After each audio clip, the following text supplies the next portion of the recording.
प्रेम का जाग जाना सद्गुरु के प्रति,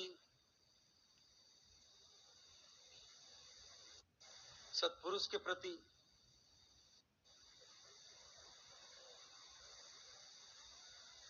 हमारे लिए, जीव के लिए मुक्ति का मार्ग खोल देता है।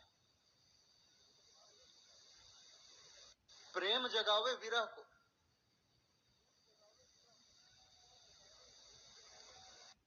विरह जगावे पीऊ, पीऊ जगावे जीव को, वही जीव वही पीऊ।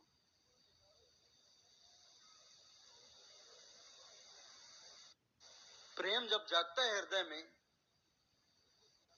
तो अपने साथ विरह भी जगाता है। विरह जब जागता है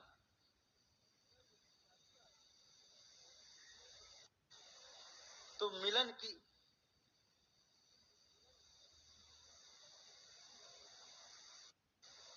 इच्छा हमारे अंदर उत्पन्न होती है।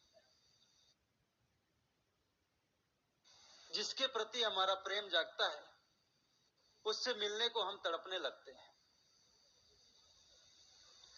और जब तक उससे ना मिल जाए हमारी यह तड़प मिटती नहीं है।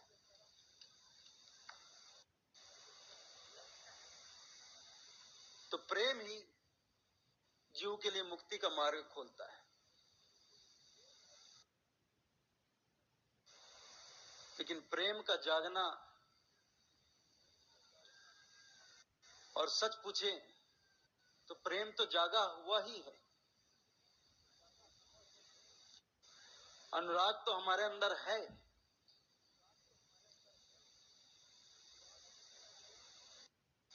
लेकिन जो बातें मैंने कल कही, बात वही है, किसके प्रति है? जिसके प्रति हमारे हृदय में प्रेम होता है, अनुराग होता है, हम उसी की तरफ ही दौड़ते हैं, उसके तरफ ही दौड़ते हैं, उस तक पहुंचने का प्रयास करते हैं। जिसके प्रति हमारे हृदय में प्रेम जागता है हमारा सारा ध्यान वहीं ठहरता है, हमारी सुरती वहीं टिकती है, वहीं रमती है।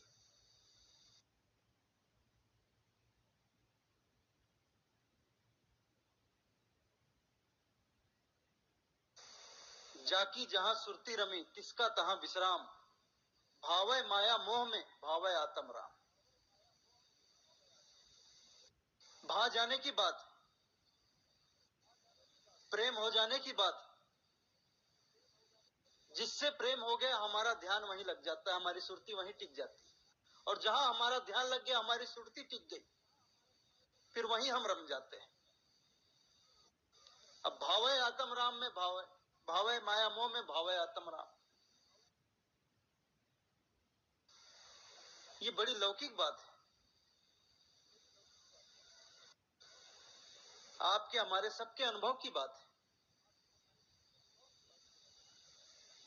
जिससे प्रेम हो जाता है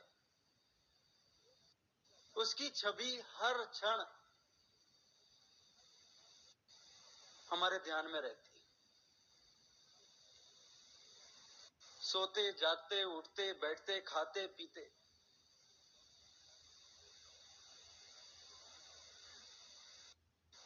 वही नजर आता है जिससे हमें प्रेम है। भोजन के लिए बैठेंगे तो रोटी में उसी की सूरत नजर आएगी जिससे हमें प्रेम है। ये बड़ी लौकिक बात है, सबके अनुभव की बात है।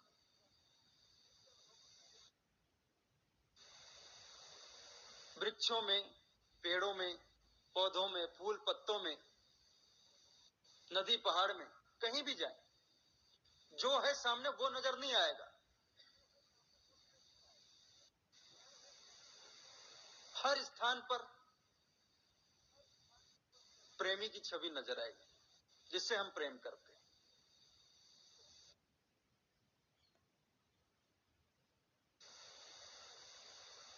तो सुरती वहीं ठहरती है।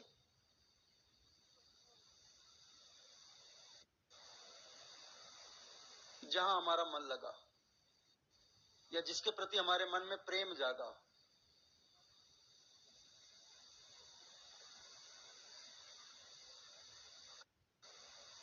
संसार के प्रति प्रेम जागता है तो संसार को पाने के लिए हम तड़पते हैं।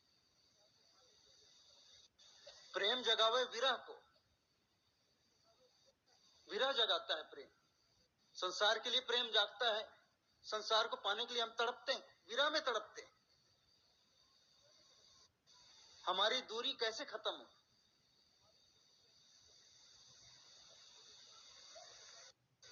किसी वस्तु के प्रति प्रेम जाग जाए कि ये कार मुझे मिल जाए, ये मोटर गाड़ी मुझे मिल जाए, बड़ी सुंदर कार है। किसी कार को देखकर हम आकर्षित हो गए, उसके लिए हमारे मन में मोह जाग गया, प्रेम जाग गया। तो ये कार, ये गाड़ी मुझे कैसे प्राप्त हो, ये मुझे कैसे मिले? हम तड़पने लगते हैं उसे पाने के लिए। उससे दूरी सही नहीं जाती, ये विरह है। और हमारी तरफ तभी शांत होती है जब वो गाड़ी हमें प्राप्त हो जाती है।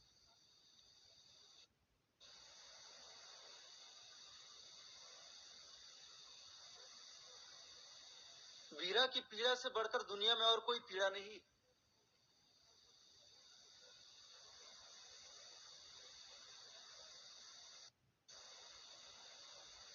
आपने गोस्वामी तुलसीदास जी का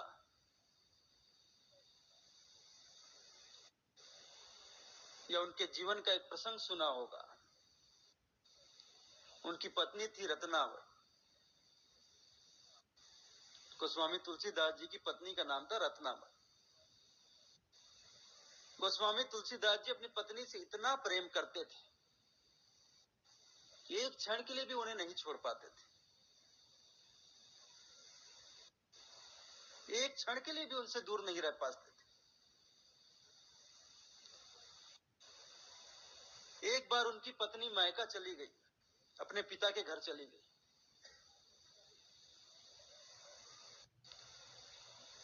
कुछ ही दिन बीते थे, लेकिन कुछ ही दिनों में विरह में इतने दीवाने हो गए तुलसीदास जी कि अपनी पत्नी से मिलने के लिए ससुराल की ओर दौड़ पड़े। जिस स्थिति में थे, जिस अवस्था में थे, घर से निकलकर दौड़ पड़े। भादों का महीना था, बीच में नदी पड़ती थी और इतनी बरसात हो रही थी, ऊपर से रात का समय। कहा जाता है नदी में कूद गए, उफनती नदी में कूद गए।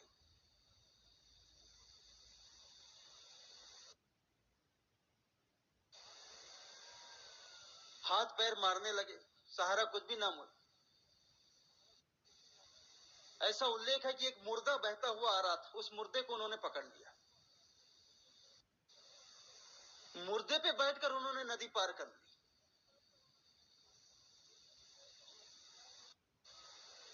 नदी पार कर भागते दौड़ते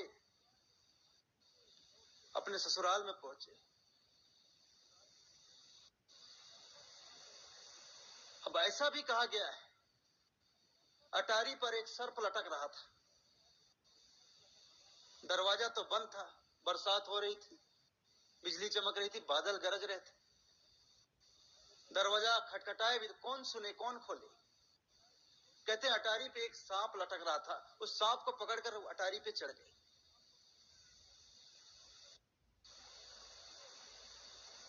और सीधे अपनी पत्नी रत्नाबाई के कमरे में चले। उनकी पत्नी अवाक रह गई। कितना दीवाना, इतना बावला, प्रेम में इतना पागलपन। उफनती नदी मुर्दे में बैठकर पार कर गया, सांप पकड़कर अटारी पे चढ़ गया। रत्नाबाई ने सिर्फ इतना कहा,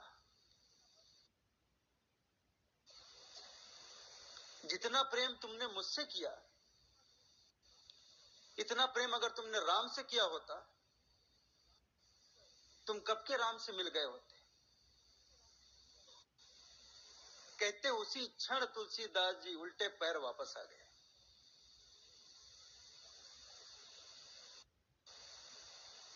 ये शब्द की चोट थी। व्यवहारिक दृष्टि से गोस्वामी तुलसीदास जी के गुरु कोई भी रहे हो,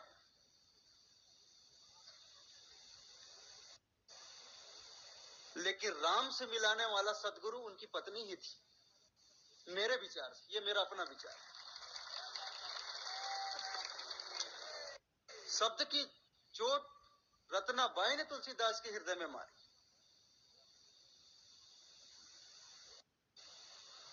जितना प्रेम तुमने मुझसे किया, इतना प्रेम अगर राम से करते तो कब के तुम्हें राम मिल गए होते, तुम राम तक पहुंच गए होते।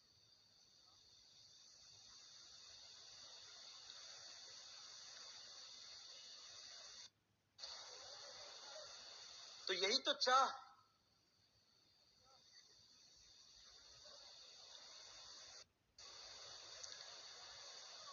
और जहां चाह है वहां राह है, और जहां चाह ही ना हो वहां सभी रास्ते खुले हो तो भी व्यर्थ है, और चाह हो सभी रास्ते बंद हो फिर भी रास्ता बन जाता है। चाहने वाला रास्ता बना लेता है।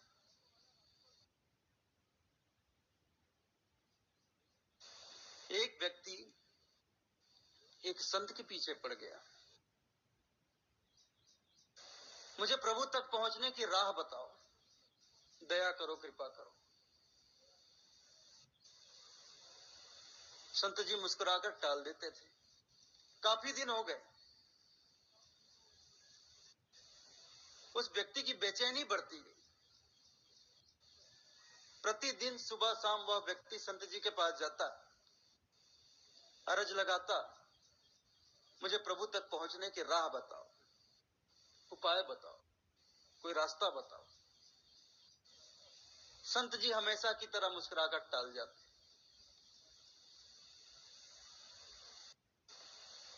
कुछ दिनों में उस व्यक्ति का पागलपन इतना बढ़ गया, 24 घंटे संत जी के पीछे लगा रहता था। जहां संत जी जाते पीछे पीछे वो चलता, जहां रुकते सामने हाथ जोड़कर खड़ा हो जाता, मुझे प्रभु मिलन का उपाय बताओ, प्रभु तक पहुंचने का राह बताओ। फिर भी संत जी मुस्कुराकर टाल जाते। फिर अपने रास्ते चल। महीने गुजर गए। एक दिन संत जी नदी में सुबह सुबह स्नान कर रहे थे। हद हो गई, वह व्यक्ति भी नदी में उतर गया। कमर भर पानी में संत जी खड़े थे, स्नान कर रहे थे। वहां पहुंचकर बोलता है, मुझे प्रभु तक पहुंचने की राह बताओ। संत जी ने उसका गर्दन पकड़ा, पानी के नीचे दबा दिया।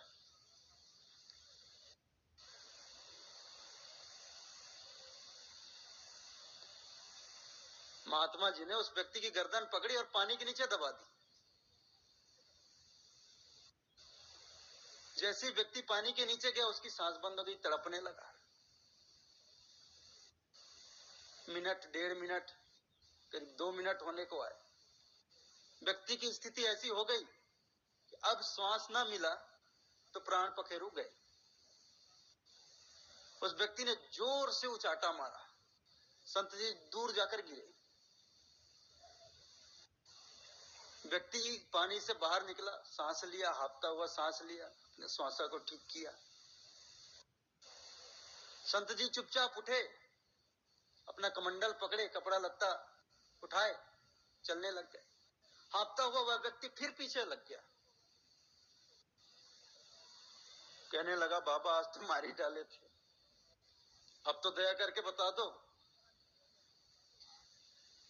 प्रभु तक पहुंचने का क्या मार्ग है, क्या उपाय है? संत जी ने कुछ नहीं कहा, चुपचाप गए, कुटिया में पहुंचे, भोजन किया, आराम करने लग गए। लेकिन उस रात संत जी आराम से नहीं बैठे। जब संत जी सो गए, उस व्यक्ति की कुटिया भी बाजू में थी, गरीब आदमी था, झोपड़ी थी, घास फूस की झोपड़ी, कच्चा मकान था। संत जी उस व्यक्ति के घर के सामने गए, बाहर से दरवाजा बंद कर दिया, कुंडी लगाई, चारों तरफ मिट्टी का तेल छिड़क दिया, घासलेट डाल दिया और आग लगा दी। व्यक्ति अंदर सोया हुआ है।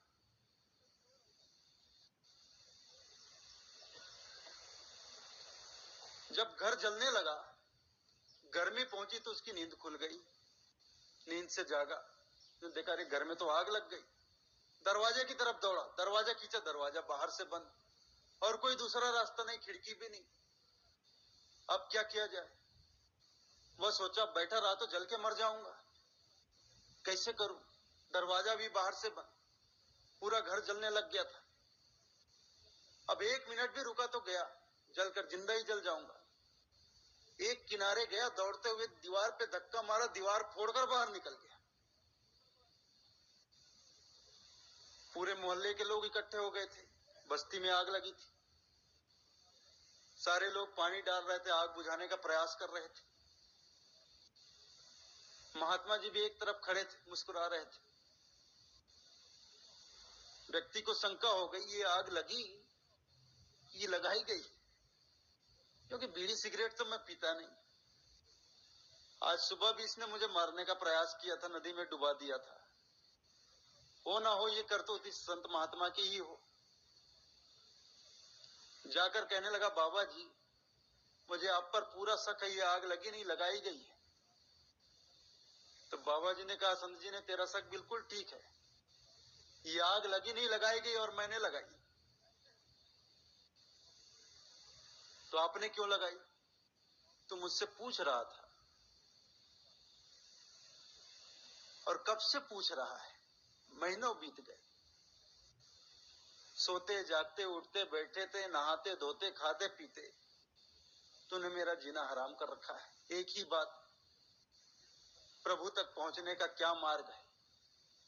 मुझे उपाय बताओ, रास्ता बताओ। मैंने बता दिया, तूने पूछा इसीलिए मैंने बताया। व्यक्ति कहने लगा, क्या खाक बताए? 1 मिनट भी ठहर जाता तो जिंदा जल जाता था।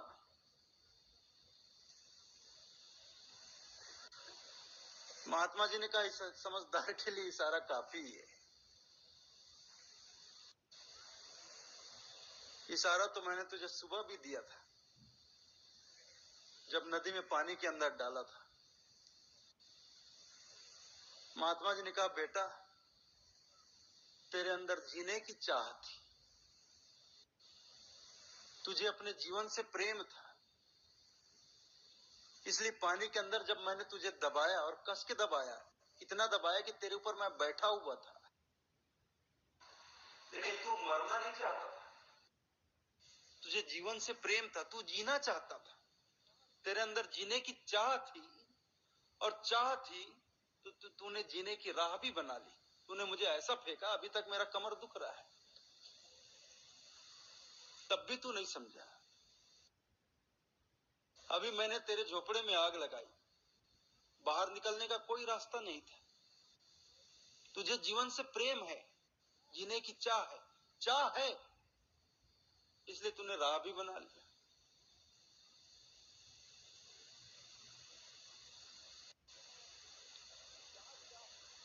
जहां चाह वहां राह। घर से बाहर निकलने के लिए कोई रास्ता नहीं था, फिर भी तूने रास्ता बना लिया। फिर तो क्यों मुझसे बार बार पूछ रहा है, रोज रोज पूछ रहा है, प्रभु तक पहुंचने का क्या मार्ग है, क्या उपाय है, क्या राह? पूछने का मतलब ही यही है।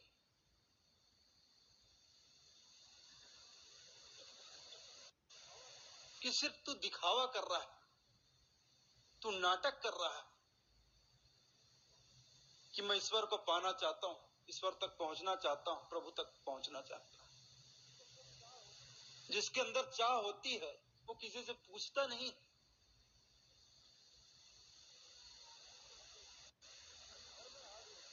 जब घर में आग लगी और तुमने घर को सब तरफ से बंद पाया, उस वक्त तुमने कोई ग्रंथ साहित्य नहीं खोला।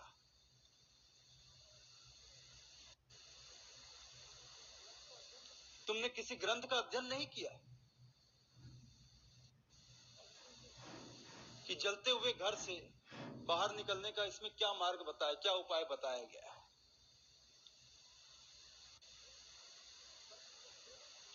तब तुमने ये नहीं सोचा कि आज तक किसी संत ने, किसी महात्मा ने मुझे ये शिक्षा नहीं दी कि घर में आग लगे और सब तरफ दरवाजा खिड़की सब बंद हो तो जलते हुए घर से बाहर कैसे निकला जाए। ये भी तुमने विचार नहीं किया होगा। घर में आग लग गई, तुम्हें पता चला और ये पता चला कि अब कोई रास्ता नहीं निकलने का, तो तुम दीवार तोड़कर बाहर निकले, तुमने खुद रास्ता बना लिया। लेकिन जब तुम्हें प्रभु तक पहुंचना है तो तुम ग्रंथ साहित्य खोलते हो कि उस तक पहुंचने का क्या मार्ग, क्या उपाय बताया गया है इस ग्रंथ में। तुम संत ढूंढते हो, गुरु ढूंढते हो कि गुरु मुझे बताएंगे कि प्रभु तक पहुंचने का क्या मार्ग है। संत हमें बताएंगे कि प्रभु तक पहुंचने का क्या मार्ग है, क्या उपाय। प्रेम ही उपाय है, और क्या उपाय। जहां चाह वहां रहा।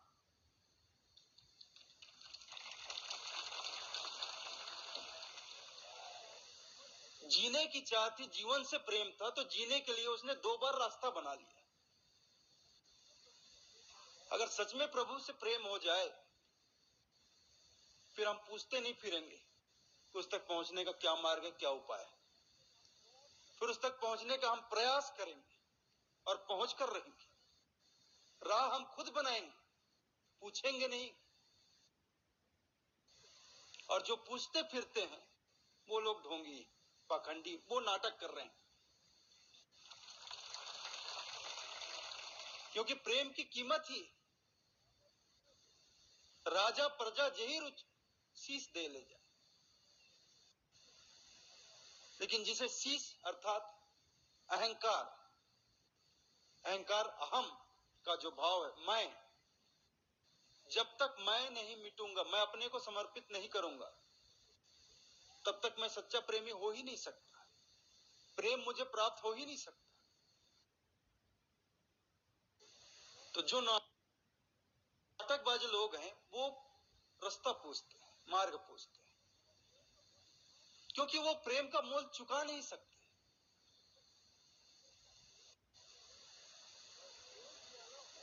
और प्रेम प्याला वो पिए जो शीश दक्षिणा दे।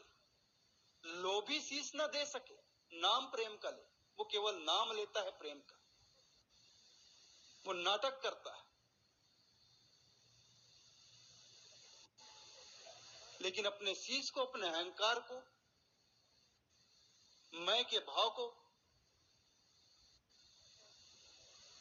मिटाने की हिम्मत उसके अंदर नहीं होती। या मैं को कायम रखने का लोभ वह छोड़ नहीं पाता।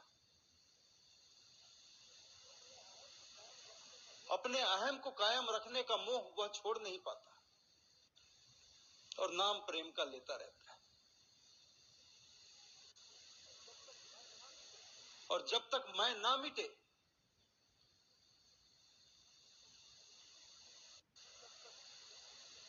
तब तक वो मिलेगा कैसे जिससे हमें प्रेम।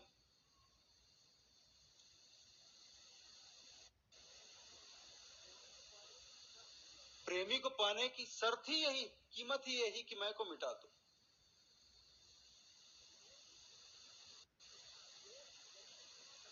प्रेम की गली इतनी सकरी है कि उसमें दो की कोई गुंजाइश ही नहीं है। वहां एक ही रह सकता है। मैं था तब हरि नहीं, हरि है मैं नाही।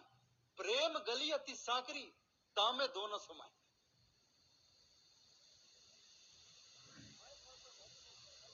मैं था तब हरि नहीं, हरि है मैं नाही। प्रेम गली अति साकरी, तामे दोनों समाये।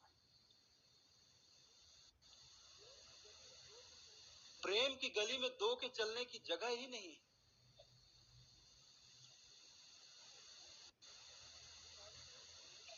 इस हिसाब से प्रेम मैं को, अहंकार को समाप्त करने का सबसे प्यारा उपाय है।